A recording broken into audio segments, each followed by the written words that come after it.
Hi hello മക്കളെ, എല്ലാവർക്കും സുഖാണോ? അപ്പൊ നമുക്ക് അടുത്ത ഭാഗത്തിലേക്ക് പോവാം അല്ലേ? കഴിഞ്ഞ പ്രാവശ്യത്തെ ബയോളജി ക്ലാസ് ഒക്കെ കൃത്യമായിട്ട് പഠിച്ചു എന്നൊക്കെ വിചാരിക്കുന്നു.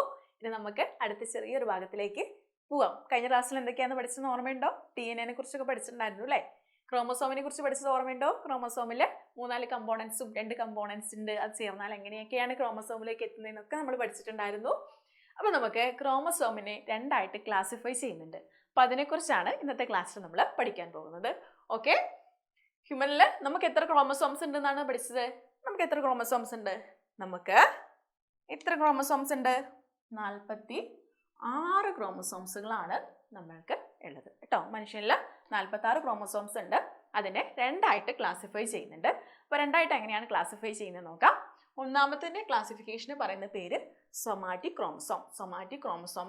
രണ്ടാമത്തത് സെക്സ് ക്രോമസോംസ്. മലയാളംകാർക്കാണെങ്കിൽ സ്വരൂപ ക്രോമസോമുകൾ എന്നാണ് പറയപ്പെടുന്നത്. സ്വരൂപ ക്രോമസോമുകൾ എന്നും ലിംഗനിർണയ ക്രോമസോമുകൾ എന്നും പറയപ്പെടുന്നുണ്ട്. ഓക്കെ, ഇതെന്താ നോക്കാം. ഒന്നാമത്തത് സൊമാറ്റിക് ക്രോമസോംസ് ആണ്. ഈ സൊമാറ്റിക് ക്രോമസോംസ് എന്താണ് ചെയ്യുന്ന ഫംഗ്ഷൻ എന്ന് പഠിച്ചോളണം. Control physical characteristics. നമ്മളുടെ ബോഡിയിലെ എല്ലാ ഫിസിക്കൽ ക്യാരക്ടേഴ്സിനെയും കൺട്രോൾ ചെയ്യുന്നത് സൊമാറ്റിക് ക്രോമസോംസ് ആണ്. ഈ സൊമാറ്റിക് ക്രോമസോംസിൽ എത്ര ക്രോമസോംസ് വരുന്നറിയോ? 44 ക്രോമസോമുകൾ. 44 ക്രോമസോമുകൾ ഏതിലാണ് വരുന്നത്?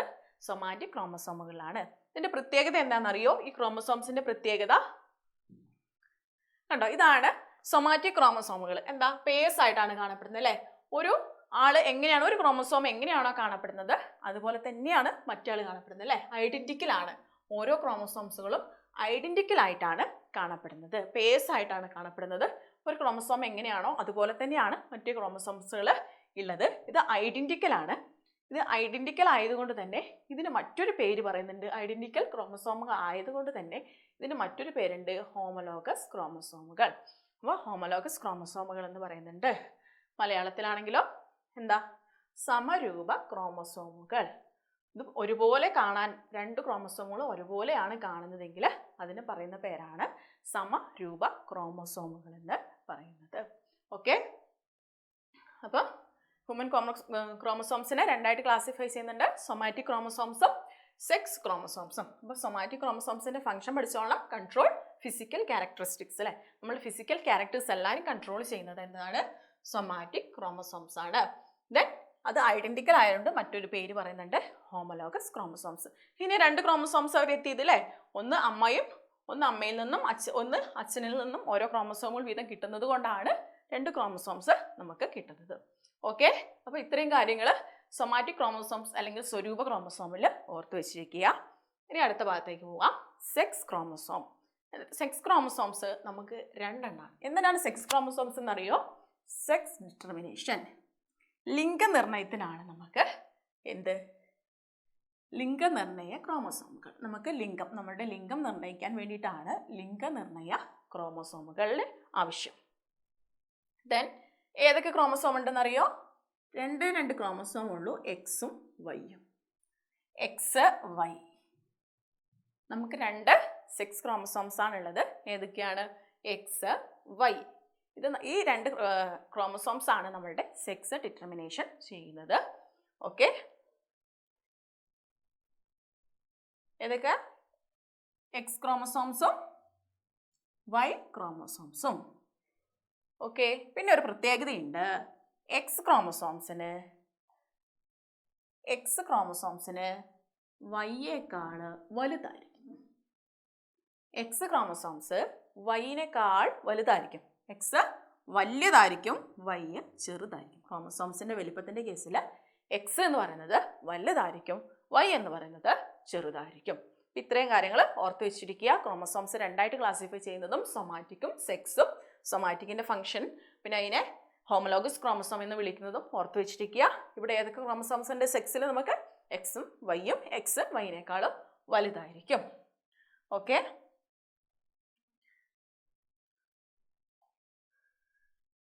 ഇതാണ് നമ്മളുടെ സെക്സ് ക്രോമസോംസ് എന്ന് പറയുന്നത്, എക്സും വൈയും. ഇത് ഇങ്ങനെ വരുമ്പോൾ സമയത്ത് നമ്മളുടെ ക്രോമസോം എക്സ് ആണെങ്കിൽ നമുക്ക് ഉണ്ടാവുന്ന ക്രോമസോം എക്സ് ആണെങ്കിൽ നമ്മൾ ഗേൾ ആയിരിക്കും. നമ്മളിൽ ഉണ്ടാകുന്ന ക്രോമസോം XY ആണെങ്കിൽ നമ്മൾ ബോയ് ആയിരിക്കും. ഇങ്ങനെയാണ് സെക്സ് ഡിറ്റർമിനേഷൻ ചെയ്യുന്നത്. നമുക്ക് കിട്ടുന്നത് XX ആണെങ്കിൽ നമ്മൾ ഗേൾ ആയിരിക്കും, XY ആണെങ്കിൽ ബോയ് ആയിരിക്കും. അപ്പോൾ ഇതിനൊരു ഇതുണ്ട്, ജെനറ്റിക് കോൺസ്റ്റിറ്റ്യൂഷൻ ഉണ്ട്. ഓക്കെ, ഫീമെയിലിൻ്റെ കേസിൽ എന്താ, നമുക്ക് എത്ര സൊമാറ്റിക് ക്രോമസോം ഉണ്ടെന്ന് പറഞ്ഞത്? 44 പ്ലസ് ഫീമെയിലിൻ്റെ കേസിൽ ഏതൊക്കെ ക്രോമസോം ഉണ്ട് പറയുന്നത്? XX. ഓക്കെ, മെയിലിൻ്റെ കേസിൽ 44 എന്നത് സൊമാറ്റിക് ക്രോമസോംസിൻ്റെ നമ്പർ ആട്ടോ, അത് രണ്ടുപേർക്കും തുല്യമായിരിക്കും. മെയിലിൻ്റെ കേസിൽ XY. ഇങ്ങനെയായിരിക്കും ജെനറ്റിക് കോൺസ്റ്റിറ്റ്യൂഷൻ ഉണ്ടാവുക.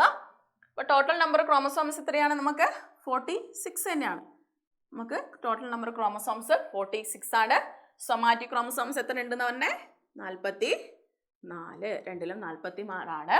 സെക്സ് ക്രോമസോംസ് ഫീമെയിലിൻ്റെ കേസിൽ XX, മെയിലിൻ്റെ കേസിൽ XY. എക്സും Y ആണ് മെയിലിൻ്റെ കേസിൽ. അപ്പോൾ ഇത്രയും കാര്യങ്ങൾ ഓർത്ത് വെച്ചിരിക്കുക. എക്സാമിന് ചിലപ്പോൾ ചോദിക്കാൻ സാധ്യതയുണ്ട്. നിരന്തരമായി പെൺകുട്ടികൾ ഉണ്ടാവുന്നു, അത് അമ്മയുടെ കാരണമാണെന്ന് അച്ഛൻ പറയുന്നു. ശരിയാണോ തെറ്റാണോ? നിങ്ങളുടെ ഉത്തരം പറയാൻ പറയും. ആ സമയത്ത് എങ്ങനെയാണ്? അച്ഛനാണ് സെക്സ് ഡിറ്റർമിനേഷൻ നടത്തുന്ന ആൾ. അച്ഛൻ്റെ കയ്യിലാണ് Xഉം Yയും ക്രോമസോം ഉള്ളത്. അച്ഛൻ എന്ത് കൊടുക്കുന്നോ അതിനനുസരിച്ചിരിക്കും കുട്ടി. അച്ഛൻ X ക്രോമസോമുകളാണ് നൽകുന്നതെങ്കിൽ കുട്ടി പെൺകുട്ടിയായിരിക്കും. അച്ഛൻ Y ക്രോമസോമാണ് നൽകുന്നതെങ്കിൽ കുട്ടി ആൺകുട്ടിയായിരിക്കും. അപ്പം അമ്മേൻ്റെ അടുത്ത് XX മാത്രമേ ഉള്ളൂ. ഏത് കിട്ടുന്നതനുസരിച്ചാണ് കുഞ്ഞിൻ്റെ ലിംഗനിർണയം നടക്കുന്നത്. അപ്പം അത്രയും കാര്യങ്ങൾ ഓർത്ത് വെച്ചിരിക്കുക. ഓക്കെ, ഇതുണ്ടോ? ഇതാരുടെയാ? 44 plus XX female, 44 plus XY male ആയിരിക്കും. ഓക്കെ, ഇപ്പോൾ ക്രോമസോംസ് കംപ്ലീറ്റഡ് ആണ്. ഇനി നമ്മൾ അടുത്ത ടോപ്പിക്കിലേക്ക് പോവാണ്. RNA. അടുത്തതാണ് RNA. നമ്മൾ DNA പഠിച്ചു അല്ലേ? ഡിയോക്സി റൈബോ ന്യൂക്ലിക് ആസിഡ് എന്ന് പഠിച്ചു. അപ്പോൾ RNAയിലേക്ക് പോവാണ്. RNA റൈബോ ന്യൂക്ലിക് ആസിഡ് എന്നാണ് RNAൻ്റെ full form. Ribonucleic acid. Okay, ഇതാ റൈബോ ന്യൂക്ലിക് ആസിഡ്. ഓക്കെ, RNAയും എന്തുകൊണ്ട് തന്നെയാണ് DNA പോലെ തന്നെ ന്യൂക്ലിയോടൈഡ് കൊണ്ട് തന്നെയാണ് RNA നിർമ്മിച്ചിരിക്കുന്നത്. പക്ഷെ ഒരു പ്രത്യേകതയുണ്ട്. ഈ DNAയിലുള്ള ഒരു നൈട്രജൻ ബേസ് ഇവിടെ ആബ്സെൻ്റ് ആണ്. അതിന് പകരം വേറൊരാളാണ് ഇവിടെ ഉള്ളത്. അപ്പം ആദ്യം ആലോചിച്ച് വെക്കേണ്ടത് RNAൻ്റെ ഫുൾ ഫോം അടിച്ചു വെക്കുക. അതാ റൈബോ ന്യൂക്ലിക് ആസിഡ് എന്ന് പഠിക്കുക. ദെൻ അടുത്തത് RNAയിലുണ്ടാകുന്ന ഷുഗർ റൈബോ ഷുഗറാണ്. Ribose sugar. RNAയിലെ ഷുഗർ റൈബോ ഷുഗർ ആണ്. DNAയിലെ ഷുഗർ ഏതായിരുന്നു? Deoxy ribo sugar. RNAയിലെ ഷുഗർ റൈബോസ് ഷുഗർ ആയിരിക്കും. ദെൻ നൈട്രജൻ ബേസ് നമ്മൾ DNAയിൽ പഠിച്ചതായിരിക്കുക അഡിനിൻ, തൈമിൻ, ഗ്വാനിൻ, സൈറ്റോസിൻ അല്ലേ? അങ്ങനെ 4 പഠിച്ചു. അവിടെ ഒരു വ്യത്യാസം എന്ന് പറഞ്ഞത് ഇവിടെ തൈമിൻ ഉണ്ടാവില്ല. തൈമിൻ ഇവിടെ ആബ്സെൻ്റ് ആയിരിക്കും. തൈമിന് പകരം ഇവിടെ നമുക്ക് ഉണ്ടാവുന്നത് യുറാസിലാണ്. യുറാസിൽ. തൈമിന് പകരം ഇവിടെ ഉണ്ടാവുന്നത് യുറാസിലാണ്. അതായത് അഡിനിനുമായിട്ട് ബോണ്ട് ക്രിയേറ്റ് ചെയ്യുന്നത് യുറാസിലായിരിക്കും. Adenine double bond uracil, thymine triple bond guanine. Okay, അവിടെ വേറൊരു മാറ്റവുമില്ല. ഈ 2 കാര്യങ്ങൾ മാത്രമേ ഉള്ളൂ. ദെൻ അടുത്തത് സിംഗിൾ സ്ട്രാൻഡഡ് ആയിരിക്കും. ഒറ്റ ഇഴയായിരിക്കും RNA എന്ന് പറയുന്നത് കേട്ടോ. DNA നമ്മൾ പഠിച്ചു ഡബിൾ സ്ട്രാൻഡഡ് ആണ് അല്ലേ? ഡബിൾ സ്ട്രാൻഡ് ആയിട്ടാണ് എന്ത് കാണപ്പെടുന്നത്? DNA കാണപ്പെടുന്നത്. എന്നാൽ RNA കാണപ്പെടുന്നതോ ഒരൊറ്റ സ്ട്രാൻഡ് ആയിട്ടാണ് RNA കാണപ്പെടുക. അപ്പോൾ ഇത്രയും വ്യത്യാസമാണ് RNAയും DNAയും തമ്മിൽ. എപ്പോഴും എക്സാമിന് ചോദിക്കുന്നതാണ് RNA DNA ഡിഫറൻസ്. അപ്പോൾ കൃത്യമായിട്ട് ഓർത്ത് വെച്ച് പഠിക്കുക. ഷുഗറിൻ്റെ കേസിൽ വ്യത്യാസമുണ്ട്. നൈട്രജൻ ബേസിൽ ഒരാൾ മാറ്റം വന്നു അല്ലേ? യുറാസിലാണ് ഇവിടെ, അവിടെയാണെങ്കിൽ തൈമിനാണ്. സ്ട്രാൻഡിൻ്റെ കേസിലോ അവിടെ ഡബിൾ ആണ്, ഇവിടെ സിംഗിൾ ആണ്. ഓക്കെ, ആലോചിച്ച് നോക്കുക. ഇവിടെ DNAക്ക് എത്ര സ്ട്രാൻഡ് ഉണ്ട്? 2 അല്ലേ? RNAക്ക് 1 സ്ട്രാൻഡ്. ഇവിടുത്തെ ഷുഗർ മോളിക്യൂൾ ഏതാ? DNAൻ്റെ ഡിയോക്സി റൈബോസ് ഷുഗർ. RNAയിലോ റൈബോസ് ഷുഗർ ആണ്. തന്നെ അടുത്തത് നൈട്രജൻ ബേസുകൾ DNA ഏതാ?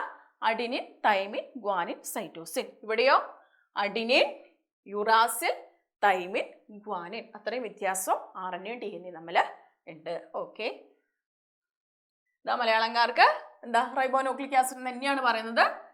പിന്നെന്താ? റൈബോ ഷുഗർ തന്നെയാണ്. പഞ്ചസാര എന്ന് പറയുന്നത് റൈബോ ഷുഗർ തന്നെയാണ്. Okay, adenine, guanine, uracil, cytosine ആണ് ഇവിടുത്തെ നൈട്രജൻ ബേസുകൾ. RNAയിലെ നൈട്രജൻ ബേസുകൾ. അപ്പം എത്രയും ആലോചിച്ച് വെക്കുക. ദ റൈബോസ് ഷുഗർ, റൈബോസ് പഞ്ചസാരയാണ് ഇവിടെ ഉള്ളത്. ഓക്കെ, പിന്നെ അടുത്ത ഈ ചാപ്റ്ററിലെ ഏറ്റവും ഇമ്പോർട്ടൻ്റ് ആയ ഒന്നാണ് പ്രോട്ടീൻ സിന്തസിസ് എന്ന് പറയുന്നത്. പ്രോട്ടീൻ സിന്തസിസ് അല്ലെങ്കിൽ പ്രോട്ടീൻ നിർമ്മാണം എന്ന് പറയും. പ്രോട്ടീൻ നിർമ്മാണം അല്ലെങ്കിൽ പ്രോട്ടീൻ സിന്തസിസ് എന്ന് പറയുന്നത് ഈ ചാപ്റ്ററിലെ ഏറ്റവും ഇമ്പോർട്ടൻ്റ് ആയ ഒന്നാണ്. ഓക്കെ, അപ്പോൾ നമുക്ക് നോക്കാം. നമുക്കൊക്കെ സെല്ലുണ്ട് അല്ലേ? നമുക്കൊക്കെ സെല്ലുണ്ട്. സെല്ലിൻ്റെ നടുക്ക് എന്തുണ്ട്? ന്യൂക്ലിയസ് ഉണ്ട്. സെല്ലിൻ്റെ നടുക്ക് ന്യൂക്ലിയസ് ഉണ്ട്. സെല്ല് ബാക്കി സൈറ്റോപ്ലാസം ആണ്. സൈറ്റോപ്ലാസത്തിൽ ഒരാളുണ്ട്. സൈറ്റോപ്ലാസത്തിലെ ഒരാളെ പേരാണ് റൈബോസോം. സൈറ്റോപ്ലാസത്തിലുള്ള ഒരാളെ പേരാണ് റൈബോസോം. അപ്പോൾ റൈബോസോമിനെ ഇവിടെ കൊണ്ടുവന്നത് എന്താണെന്ന് വെച്ചാൽ പ്രോട്ടീൻ സിന്തസിസ് നടക്കുന്നത് റൈബോസോമിൽ വെച്ചാണ്. പ്രോട്ടീൻ സിന്തസിസ് നടക്കുന്നത് എവിടെ വെച്ചാണ്? റൈബോസോമിലാണ് പ്രോട്ടീൻ സിന്തസിസ് നടക്കുന്നത്. നമ്മൾ സെല്ലിൻ്റെ നടുക്ക് ന്യൂക്ലിയസ് പറഞ്ഞു അല്ലേ? ഈ ന്യൂക്ലിയസിൻ്റെ ഉള്ളിലാണ് DNA കാണപ്പെടുന്നത് കേട്ടോ. ഈ ന്യൂക്ലിയസിൻ്റെ ഉള്ളിലാണ് DNA കാണപ്പെടുന്നത്. അപ്പോൾ റൈബോസോമിൽ വെച്ചാണ് പ്രോട്ടീൻ സിന്തസിസ് നടക്കുന്നതെങ്കിലും റൈബോസോമിൻ്റെ ഇഷ്ടത്തിനൊന്നും പ്രോട്ടീനെ നിർമ്മിക്കാൻ കഴിയില്ല. അതിനുവേണ്ടി എന്താ പ്രോട്ടീൻ നിർമ്മിക്കാനുള്ള നിർദ്ദേശങ്ങളും കാര്യങ്ങളൊക്കെ ആര് കൊടുക്കണം? ന്യൂക്ലിയസിൻ്റെ ഉള്ളിൽ DNA കൊടുക്കണം. ഈ DNAക്ക് ആ ന്യൂക്ലിയസിൻ്റെ ഉള്ളിൽ നിന്ന് സ്വന്തം ഇങ്ങനെ ഇറങ്ങി വന്നിട്ട് റൈബോസോമിനോട് പ്രോട്ടീൻ നിർമ്മിക്കാൻ പറയാൻ പറ്റുകയൊന്നുമില്ല. റൈബോസോമിന് ന്യൂക്ലിയസിൻ്റെ ഉള്ളിൽ നിന്ന് പുറത്തേക്ക് വരാൻ പറ്റില്ല. അപ്പോൾ റൈബോസോം എന്ത് ചെയ്യും? റൈബോസോം ഒരു എൻസൈമിൻ്റെ സഹായത്തോടെ ഒരു എൻസൈമിൻ്റെ സഹായത്തോടെ ഒരാളെ നിർമ്മിക്കും. അയാളുടെ പേരാണ് mRNA. mRNA അഥവാ മെസ്സേഞ്ചർ RNA എന്ന് പറയും. ഓക്കെ, DNA നേരിട്ട് ന്യൂക്ലിയസിൻ്റെ ഉള്ളിൽ നിന്ന് പുറത്തേക്ക് വന്നിട്ട് റൈബോസോമിനോട് പ്രോട്ടീൻ നിർമ്മിക്കാൻ പറയാൻ പറ്റില്ല. അപ്പോൾ DNA എന്ത് ചെയ്യും? എൻസൈമിൻ്റെ സഹായത്തോടെ ഒരാളെ പ്രൊഡ്യൂസ് ചെയ്യുന്നുണ്ട്. അതാണ് mRNA അഥവാ മെസ്സേഞ്ചർ RNA. ഓക്കെ, അപ്പോൾ മെസ്സേഞ്ചർ RNA വന്നിട്ട് മെസ്സേജ് കൊടുക്കുകയാണ് റൈബോസോമിന് പ്രോട്ടീൻ നിർമ്മിക്കാൻ വേണ്ടി, പ്രോട്ടീൻ സിന്തസിസിന് വേണ്ടി. പക്ഷെ നമ്മൾ അടുക്കളയിൽ പോയിട്ട് ഇന്ന് എനിക്ക് പൊറോട്ട ഉണ്ടാക്കണം അല്ലെങ്കിൽ ഇന്ന് ബിരിയാണി ഉണ്ടാക്കണം എന്ന് പറഞ്ഞാൽ നടക്കുമോ? നമുക്ക് അതിനുള്ള സാധനം വേണം അല്ലേ? റൈബോസോം എന്ന് പറയുന്ന ഒരു അടുക്കളയാണ്, പ്രോട്ടീൻ നിർമ്മിക്കേണ്ട ഒരു അടുക്കളയാണ്. പക്ഷേ സാധനം ഉണ്ടെങ്കിൽ മാത്രമേ ഇവിടെ നിർമ്മിക്കാൻ സാധിക്കുകയുള്ളൂ. അപ്പോൾ പ്രോട്ടീൻ നിർമ്മിക്കാൻ എന്ത് സാധനമാണ് വേണ്ടത്? എന്താ അടുക്കി വെച്ച മാലമുത്ത് പോലെ എന്താ അടുക്കി വെച്ചിട്ടാണ് പ്രോട്ടീൻ നിർമ്മിക്കുന്നത്? ആ മുത്തിന് പറയുന്ന പേരെന്തായിരുന്നു? Okay, amino acid. Okay, good. Amino acid ആണ് എന്ത്? പ്രോട്ടീൻ സിന്തസിസിന്, പ്രോട്ടീൻ നിർമ്മാണത്തിന് സഹായിക്കുന്നത് കേട്ടോ. അമിനോ ആസിഡ് ഉണ്ടെങ്കിൽ മാത്രമേ പ്രോട്ടീൻ നിർമ്മിക്കാൻ പറ്റുകയുള്ളൂ. അപ്പോൾ ആ അമിനോ ആസിഡിനെ ഒരാൾ കൊണ്ടു കൊടുക്കും. അമിനോ ആസിഡിനെ കൊണ്ടു കൊടുക്കുന്ന ആളെ പേരാണ് tRNA. അമിനോ ആസിഡിനെ കൊണ്ടു കൊടുക്കുന്ന ആളുടെ പേരാണ് tRNA. അമിനോ ആസിഡിനെ കൊണ്ടു കൊടുക്കുന്ന ആളുടെ പേരാണ് tRNA അഥവാ ട്രാൻസ്ഫർ RNA. ട്രാൻസ്ഫർ RNA ആണ് അമിനോ ആസിഡിനെ ആർക്ക് കൊണ്ടു കൊടുക്കുന്നത്? റൈബോസോമിന് കൊണ്ടു കൊടുക്കുന്നത്. ഓക്കെ, DNA ഒരാളെ വിട്ടു, അയാളുടെ പേരാണ് മെസ്സേഞ്ചർ RNA. ദെൻ DNAക്ക് റൈബോസോമിന് എന്ത് വേണം? അമിനോ ആസിഡ് വേണം. ആ അമിനോ ആസിഡിന് tRNA അല്ലെങ്കിൽ ട്രാൻസ്ഫർ RNA കൊണ്ടു കൊടുത്തു. ദെൻ റൈബോസോമിൻ്റെ ഉള്ളിലൊരു ആളുണ്ട്, അയാളുടെ പേരാണ് rRNA. റൈബോസോമിൻ്റെ ഉള്ളിലുള്ള ഒരാളെ പേരാണ് rRNA അല്ലെങ്കിൽ റൈബോസോമൽ RNA. ഈ റൈബോസോമൽ RNA ആണ് ഈ അമിനോ ആസിഡിനെ ചേർത്ത് വെച്ചിട്ട് പ്രോട്ടീൻ നിർമ്മിക്കുന്നത്. ഓക്കെ, അപ്പോൾ റൈബോസോമൽ RNA ആണ് എന്ത്? tRNA കൊണ്ടു കൊടുത്ത അമിനോ ആസിഡിനെ ചേർത്ത് വെച്ചിട്ട് പ്രോട്ടീൻ നിർമ്മിക്കുന്നത്. അപ്പോൾ ഇത്ര സിമ്പിൾ ആയിട്ടുള്ള സ്റ്റെപ്പും കാര്യങ്ങളേ ഉള്ളൂ എന്തിന്? പ്രോട്ടീൻ സിന്തസിസ് അഥവാ പ്രോട്ടീൻ നിർമ്മാണത്തിന്. ഓക്കെ, അപ്പോൾ ഈ പിക്ചർ കറക്റ്റായിട്ട് പഠിച്ചോളുക. ഇതെന്താണ്? ന്യൂക്ലിയസിൻ്റെ ഉള്ളിലാണ് കാണപ്പെടുന്നത്, പുറത്ത് സൈറ്റോപ്ലാസം കാണപ്പെടുന്നുണ്ട്. ന്യൂക്ലിയസിൻ്റെ ഉള്ളിൽ ആരുണ്ട്? DNA ഉണ്ട് അല്ലേ? DNA അവിടെ നിന്ന് ആരെ പ്രൊഡ്യൂസ് ചെയ്യുന്നുണ്ട്? mRNA പ്രൊഡ്യൂസ് ചെയ്യുന്നുണ്ട്. mRNA അവിടെ എത്തി, എവിടെ? റൈബോസോമിലെത്തി. tRNA ഇത് അമിനോ ആസിഡിനെ കൊണ്ടു കൊടുക്കുന്നുണ്ട്. rRNA റൈബോസോം പ്രോട്ടീൻ നിർമ്മിക്കുന്നുണ്ട്. അപ്പോൾ ഈ ചിത്രം തന്നിട്ട് ഇതെന്താണ്, ഇത് അടയാളപ്പെടുത്താനൊക്കെ എക്സാമിന് എപ്പോഴും ചോദിക്കുന്നതാണ്. അപ്പോൾ കൃത്യമായി അടയാളപ്പെടുത്താൻ പഠിച്ചോളുക. ദെൻ ഈ പറഞ്ഞ കാര്യത്തെ 2 സ്റ്റെപ്പായിട്ട് ഇവിടെ പറയുന്നുണ്ട്. ആ സ്റ്റെപ്പിനെ കുറിച്ചാണ് പഠിക്കാൻ പോകുന്നത്. പ്രോട്ടീൻ സിന്തസിസിന് 2 സ്റ്റെപ്പുകളുണ്ട്. ഒന്നാണ് ട്രാൻസ്ക്രിപ്ഷൻ, രണ്ടാമത്തതാണ് ട്രാൻസ്ലേഷൻ. ട്രാൻസ്ക്രിപ്ഷനും ട്രാൻസ്ലേഷനും, ഇതാണ് ട്രാൻസ്ക്രിപ്ഷൻ, രണ്ടാമത്തത് ട്രാൻസ്ലേഷൻ. ഓക്കെ, ട്രാൻസ്ക്രിപ്ഷൻ ഒന്നുമില്ല, നമ്മൾ നേരത്തെ പറഞ്ഞു അല്ലേ? DNA ന്യൂക്ലിയസിൽ നിന്ന് പുറത്തേക്ക് വരാൻ സാധിക്കില്ല. അപ്പോൾ ഒരാളെ പ്രൊഡ്യൂസ് ചെയ്യുന്നുണ്ട്, ആരെയാ? മെസ്സേഞ്ചർ RNA, mRNA പ്രൊഡ്യൂസ് ചെയ്യുന്നുണ്ട്. ആ ഒരു സ്റ്റെപ്പിന് പറയുന്ന പേരാണ് ട്രാൻസ്ക്രിപ്ഷൻ എന്നും. ദെൻ ട്രാൻസ്ലേഷൻ എന്ന് പറയുന്നത്, അതായത് ട്രാൻസ്ഫർ RNA എന്ത് കൊണ്ടു കൊടുക്കുന്നുണ്ട്? അമിനോ ആസിഡിനെ കൊണ്ടു കൊടുക്കുന്നുണ്ട്. പിന്നെ റൈബോസോം പിന്നെ കമ്പൈൻ ചെയ്ത് അമിനോ ആസിഡ്സിനെ ഉണ്ടാക്കുന്നില്ല റൈബോസോം. ഏതാ? അമിനോ ആസിഡ്സിനെ നിർമ്മിക്കാൻ, പ്രോട്ടീനെ നിർമ്മിക്കാൻ വേണ്ടിയിട്ട് അമിനോ ആസിഡ്സിനെ ചേർത്ത് വെക്കാൻ വേണ്ടിയിട്ട് ഒരാളുണ്ടല്ലോ, അതാണ് RNA അല്ലെങ്കിൽ റൈബോസോമൽ RNA. ആ 2 സ്റ്റെപ്പ് വരുന്നതിന് പറയുന്നതാണ് ട്രാൻസ്ലേഷൻ. ഓക്കെ, ട്രാൻസ്ക്രിപ്ഷൻ എന്ന് വെച്ചിട്ടുണ്ടെങ്കിൽ DNA mRNA നിർമ്മിക്കുന്നതും, ട്രാൻസ്ലേഷൻ എന്ന് വെച്ചിട്ടുണ്ടെങ്കിൽ അമിനോ ആസിഡിനെ ആര് കൊണ്ട് കൊടുക്കും? tRNA കൊണ്ട് കൊടുക്കുന്നതും, RNA റൈബോസോമൽ RNA എന്തുണ്ടാക്കുന്നു? പ്രോട്ടീൻ നിർമ്മിക്കുന്നതുമായ സ്റ്റെപ്പിന് പറയുന്നതാണ് ട്രാൻസ്ലേഷൻ. മലയാളക്കാർക്കും അങ്ങനെ തന്നെയാണ്. എന്താ? ഒരു എൻസൈമിന്റെ സഹായത്തോടെ mRNA രൂപപ്പെടുത്തുന്നു. ആ ഒരു സ്റ്റേജാണ് ട്രാൻസ്ക്രിപ്ഷൻ. ഇവിടെ എന്താ? tRNA എന്തുകൊണ്ട് കൊടുക്കുന്നു? അമിനോ ആസിഡിനെ കൊണ്ട് കൊടുക്കുന്നു, റൈബോസോമിലേക്ക് എത്തിക്കുന്നു. റൈബോസോമിലെ RNA എന്ത് നിർമ്മിക്കുന്നു? പ്രോട്ടീനുകളെ നിർമ്മിക്കുന്നു. എന്ത് കൂട്ടിച്ചേർത്ത്? അമിനോ ആസിഡിനെ, പ്രോട്ടീനുകളെ കൂട്ടിച്ചേർത്തിട്ട്. ഓക്കെ, അപ്പോൾ ഇത്രയേ ഉള്ളൂ ഈ പാഠത്തിൽ ഇന്നത്തെ ക്ലാസ്സിൽ പഠിപ്പിക്കുന്നത്. അപ്പോൾ കൃത്യമായിട്ട് നോക്കുക, പഠിക്കുക. അപ്പോൾ അടുത്ത ക്ലാസ്സിൽ കാണുന്നവരെ ബൈ.